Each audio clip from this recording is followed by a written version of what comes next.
Hola chicos, a continuación vamos a ver nuestra explicación de nuestro examen navideño en la materia de Historia de México. Vamos a poder revisar, igual que en todas las materias, pregunta por pregunta y conocer cuál es la respuesta correcta y su porqué. Entonces, comencemos.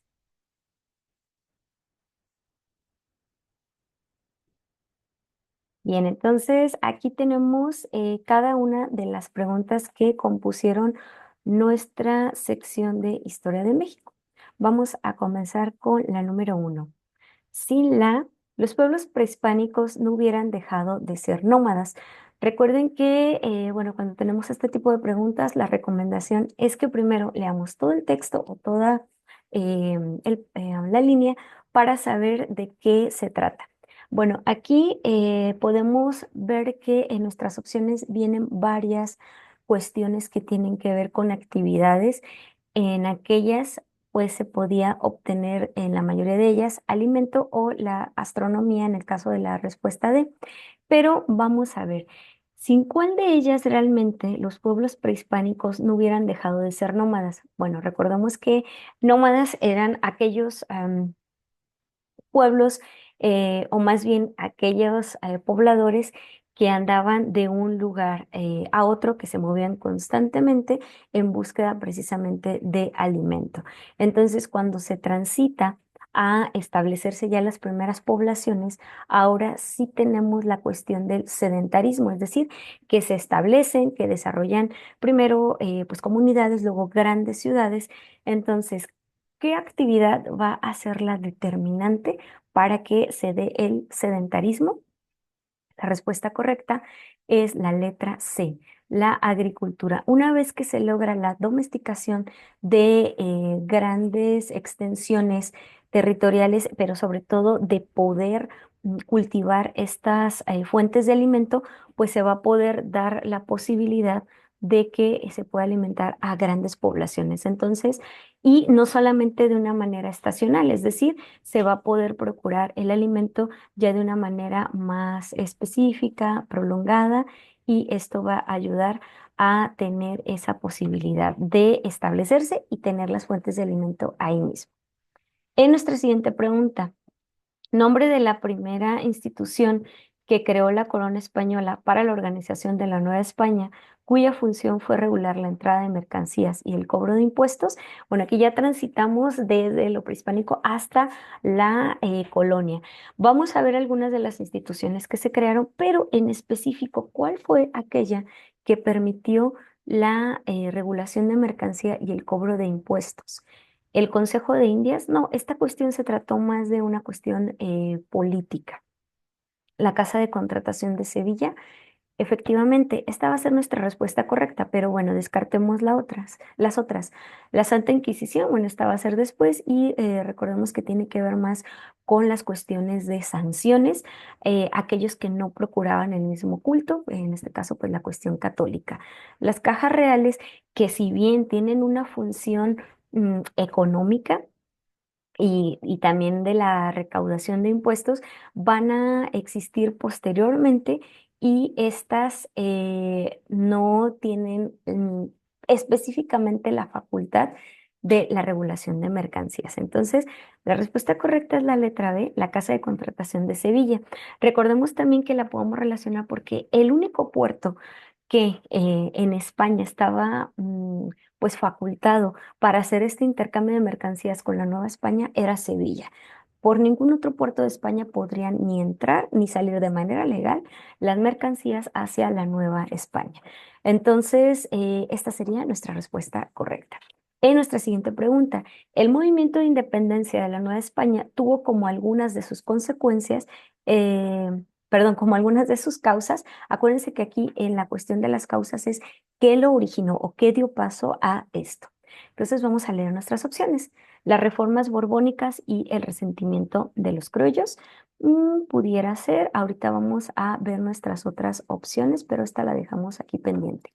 La independencia de las 13 colonias y la guerra franco-prusiana, bueno, esta tiene relación en el primer apartado, en el segundo no tiene relación. La independencia, perdón, las independencias de Latinoamérica y la invasión de Napoleón a España. Esta no, porque recordemos que básicamente el movimiento de independencia en la Nueva España fue uno de los primeros que se empezó a gestar y que más bien este da pie a que en Latinoamérica o el resto de los imperios, de las colonias, se vaya a dar este movimiento de independencia. La invasión de Napoleón, sí, esta sí tendría relación, pero solo es. Las ideas de la Ilustración y la crisis económica del virreinato, bueno, esto sí, pero recordamos que en ese momento no se estaba viviendo una crisis económica, por el contrario, del virreinato, es decir, de la Nueva España, se estaba pues realmente llevando gran cantidad de riqueza para que España pudiera consolidar sus pretensiones como un gran imperio. Entonces, nuestra respuesta correcta es la letra A, las reformas borbónicas y el resentimiento de los criollos. ¿Pero por qué? Porque las reformas borbónicas vinieron a representar una cuestión de transformación, sobre todo en la cuestión de los impuestos. Entonces, esto causó gran descontento dentro de las clases sociales, sobre todo las altas clases sociales de la Nueva España, porque les representó, primero, que iban a tener que hacer préstamos a la corona, pero estos préstamos, pues básicamente eran préstamos forzados cuyo plazo no se conocía, es decir, no sabían cuándo se iba a regresar este dinero. También con estas reformas borbónicas, pues se afianza o se da esta cuestión de incremento de los impuestos y desde luego el resentimiento de los criollos, porque como sabemos, estos no tenían acceso a los puestos políticos y de administración de mayor jerarquía. Entonces, estas van a ser elementos que van a causar o van a dar origen al movimiento de independencia. En nuestra siguiente pregunta, esta fue la primera forma de gobierno que adoptó el país en 1821. Bueno, 1821, entonces recordamos que aquí ya nos encontramos en el periodo de independencia, por fin el periodo en el cual ahora hay que ver, bueno, cómo nos vamos a organizar, de qué se trata, ya no somos una colonia de España, pero ¿qué vamos a hacer? Entonces, esa primera forma de organización va a ser la Junta Provisional Gubernativa. Esta Junta Provisional Gubernativa va a tener la tarea de hacer como esta primera organización en la cual posteriormente, unos meses después, pues ya se va a dar paso al imperio o el primer imperio mexicano.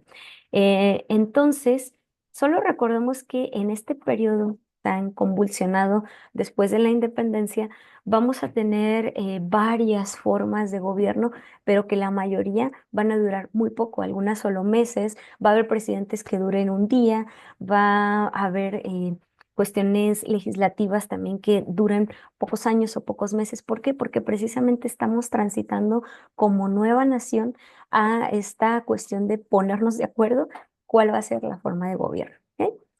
En nuestra siguiente pregunta, la promulgación de las 7 leyes consolidó el pensamiento político. Entonces, volvemos. Aquí tenemos esta cuestión de un cambio constante, de que primero vamos a ser federalistas, luego vamos a ser centralistas, luego tenemos un corte republicano, una cuestión liberal y volvemos y caemos a las cuestiones conservadoras. Entonces, específicamente estas leyes o esta constitución de las 7 leyes va a consolidar el pensamiento conservador y centralista. Entonces, la respuesta correcta es la letra B. En nuestra siguiente pregunta, la Constitución Liberal de 1857 tenía entre sus postulados, y vean cómo ya nuevamente transitamos primero las 7 leyes y luego otra vez volvemos al pensamiento liberal. En esta constitución vamos a ver cuáles fueron algunas de sus postulados. La libertad de culto, no, esta libertad se va a concebir o a constituir años posteriores. Libertad de educación y trabajo, efectivamente. Libertad de prensa, también aquí ya se empieza a postular esta cuestión de la necesidad de poder informar y poder expresarse y el derecho a la propiedad. Entonces, aquí tenemos nuestra respuesta correcta sería la letra que contenga los postulados 2, 3 y 4. La letra A. Entonces, nuestra respuesta correcta es la letra A. En el siguiente enunciado, tratado firmado por el gobierno de Benito Juárez con los gobiernos de Francia, Inglaterra y España. Entonces, aquí no nos está indicando sobre qué versaba el tratado, sino más bien quién lo firmó y con quién. Pero situémonos también en este periodo histórico. Cuando Benito Juárez se ve obligado a firmar o empieza a tener la necesidad de firmar tratados internacionales, va a ser por la cuestión principalmente porque estamos inmersos como nación en esta convulsión de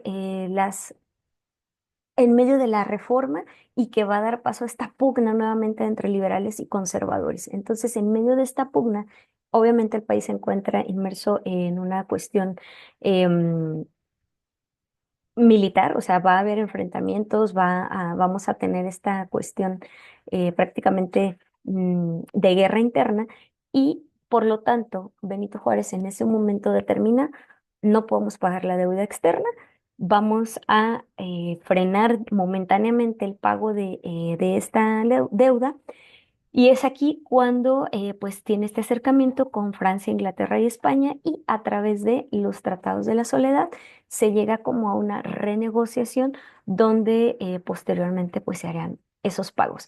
En un primer momento noten cómo Francia está de acuerdo, pero bueno, posteriormente ya no lo va a estar del todo y viene la consecuente intervención francesa, etcétera. Entonces, nuestra respuesta correcta en esta pregunta es la letra D. Siguiente pregunta. Los científicos que se regían por los postulados de él tuvieron gran impacto en la política de Porfirio Díaz. Bueno, aquí pues ya damos un salto de Benito Juárez, la Reforma y toda esta cuestión de liberales y conservadores y ya hasta transitamos el Segundo Imperio Mexicano y nos pasamos a la cuestión del porfiriato. Entonces aquí los científicos recordemos que van a ser este grupo que va a respaldar y legitimar en gran medida todas las políticas implementadas por Porfirio Díaz.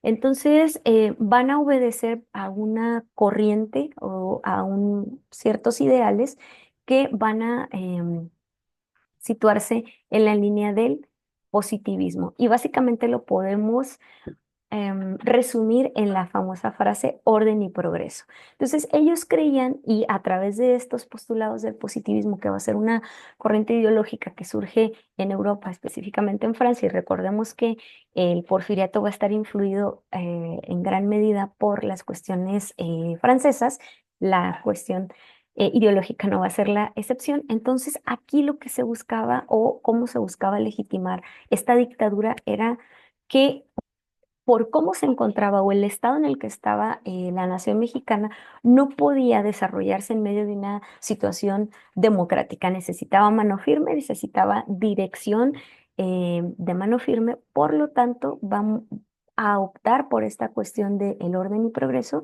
y, como les decíamos, legitimar esas acciones que en nombre de el desarrollo, bueno, más bien del crecimiento económico, porque aquí todavía no hablamos de desarrollo, sino de crecimiento económico y de este crecimiento nacional, pues se va a buscar a través de ese orden y ese progreso.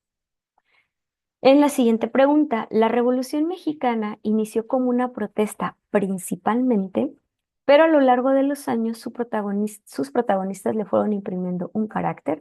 Bueno, aquí también hagamos una pausa, ya pues se está desmoronando la cuestión del porfiriato, ya vamos a hablar entonces de la Revolución Mexicana, pero ¿cómo inició? Principalmente, acuérdense, ¿cómo inició? ¿Quién la inició?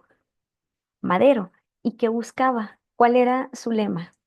Sufragio efectivo, no reelección. Entonces ahí estamos hablando de una fuerte connotación política. Primero vamos a iniciar como una cuestión política para posteriormente, a lo largo de los años, pero también de todos estos personajes que se fueron involucrando, le van a dar ese cariz social. Entonces nuestra respuesta correcta es la letra A, porque empieza de una cuestión política y va transitando a una cuestión social. No se aleja. Tal cual inició la independencia. Inició como una cuestión política, también una cuestión casi puramente de las élites, en aquel entonces élites criollas, que después, a lo largo del transitar de la lucha, pues se va transformando en una cuestión social. Esa es la respuesta correcta, es la letra A. En nuestra siguiente pregunta, organización obrera creada en 1918 que agrupó a la mayor cantidad de sindicatos del país y brindó su apoyo a Carranza. Noten cómo aquí, bueno, ya, ahí está el apuntador, cómo ya transitamos de pues la revolución, ya 1910 atrás, ya es, ahora otra vez otra etapa de convulsión nacional en la cual, bien, ya derrocamos a Díaz, pero ¿qué vamos a hacer? Ahora, ¿quién va a ser el que va a dirigir al país y bajo qué ideología, bajo qué estructuras políticas y sociales lo va a hacer? Entonces aquí recuerden que tenemos esa pugna interna entre varios sectores dentro de los mismos protagonistas que apoyaron la revolución. Aquí tenemos encabezado por el constitucionalismo a Carranza, que va a estar en pugna constante con los otros caudillos que son eh, Villa, Zapata, Obregón, etcétera. Entonces, aquí la cuestión va a ser cómo Carranza va a tratar de buscar sus aliados para poder obtener finalmente el poder y llegar a la presidencia. Entonces lo logra a través de este aglutinamiento de los sindicatos en la Confederación Regional de Obreros Mexicanos. ¿Y por qué va a ser tan importante este sector social? Porque no solamente es un sector social, sino un sector político. Aquí ya empieza a imbricarse o a tener ese peso específico la cuestión sindical en las situaciones políticas del país. Entonces va a ser un brazo muy importante que le va a dar este peso político a Carranza y finalmente poder tener ese apoyo que lo va a llevar a la presidencia sobre los demás caudillos revolucionarios. En nuestra siguiente pregunta, para instaurar el presidencialismo, Lázaro Cárdenas, y nuevamente recuerden que venimos transitando ya después de Carranza, tenemos el periodo de las instituciones con Obregón, con Plutarco Elías Calles, etcétera. Entonces, ahora bien, que ya no tenemos esas luchas constantes de facciones, de que cada vez que se tiene que tomar el poder o cada vez que se tiene que elegir al presidente, existen estos levantamientos armados. De cualquier manera, Lázaro Cárdenas dice, bueno, bien, ya logramos transitar esta etapa de convulsión y de violencia, ahora tenemos que transitar a una etapa de instituciones, de planes de desarrollo, y esto se va a lograr primero con esta cuestión. Su rompimiento con Plutarco Elías Calles, es decir, incluso pues se exilia este expresidente y Lázaro Cárdenas logra dejar atrás esta sombra del maximato con la cual Elías Calles pues tenía o hacía el tejimaneje de las cuestiones políticas, aunque ya no fuera el presidente de manera legal. Y también la implementación del plan sexenal, es decir, a ver, que ya somos presidentes o ya llegué al poder, ¿cómo le vamos a hacer? ¿Qué vamos a hacer o cuáles van a ser nuestros objetivos una vez que se logre al llegar al poder? Entonces, este plan sexenal que e incluso en nuestros días se sigue implementando para poder ver las directrices que va a llevar o el programa que va a llevar el presidente en turno es desde estos años de Lázaro Cárdenas y con lo cual se instaura, perdón, el presidencialismo y a la figura del presidente como esta figura central que va a ir determinando el rumbo de la nación. En nuestra siguiente pregunta, y ya casi llegamos al final, nombre del primer secretario de Educación Pública quien apoyó el movimiento muralista, la creación de escuelas y el Sistema Nacional de Bibliotecas. Y bueno, este personaje es un icono de la cuestión, sobre todo de la educación pública, que va a ser José Vasconcelos, este pensador, este político, este y vaya defensor también todavía de ese bagaje de la ilustración. Uno de sus principales cuestiones va a ser la creación de escuelas, que toda la educación llegue a todas las partes del país, porque él estaba convencido que la educación era uno de los caminos o el camino más importante para que el país saliera del atraso en el que se encontraba. En nuestra siguiente pregunta, el programa Bracero benefició a ambos países porque, bueno, y aquí hacemos el paréntesis, este programa fue un programa bilateral entre Estados Unidos y México cuyo objetivo, bueno, más bien lo situamos temporalmente, fue durante el periodo de la Segunda Guerra Mundial, en los años 40, y el objetivo principal fue que mexicanos o trabajadores mexicanos migraran de manera legal por cierto tiempo a Estados Unidos, principalmente para activar la industria y el campo estadounidense, porque recordemos que en este periodo de la Segunda Guerra Mundial, pues van a transitar varios ciudadanos estadounidenses al campo de batalla y por eso se requiere esta mano de obra. Entonces, este programa va a tener un beneficio mutuo porque permitió la entrada legal de trabajadores en ciertas temporadas. Tampoco fue un programa se diera manos llenas, eran en programas específicos, actividades específicas y cierto número de trabajadores.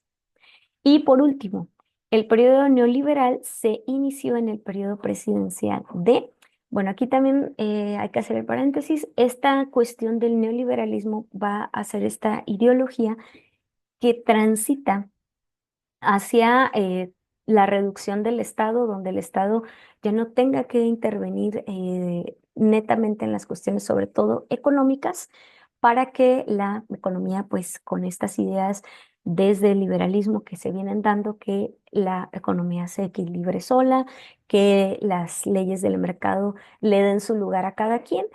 En este periodo presidencial de Miguel de la Madrid es donde lo vamos a experimentar en México y aquí cabe resaltar que va a ser una cuestión netamente, pues también circunstancial, cómo se están dando estos procesos a nivel internacional, pero también en lo particular. México en este momento, en los 80 estaba transitando o venía transitando varias crisis económicas, entonces se vio en la necesidad de solicitar préstamos a las instituciones financieras internacionales y estos préstamos se vieron condicionados a instaurar estas políticas neoliberales, es decir, reducir el gasto público para que el Estado ya no se viera mm, comprometido en sus finanzas y dejar, empezar la privatización de empresas públicas, empezar pues esta cuestión de regular los salarios y cuestiones que permitieran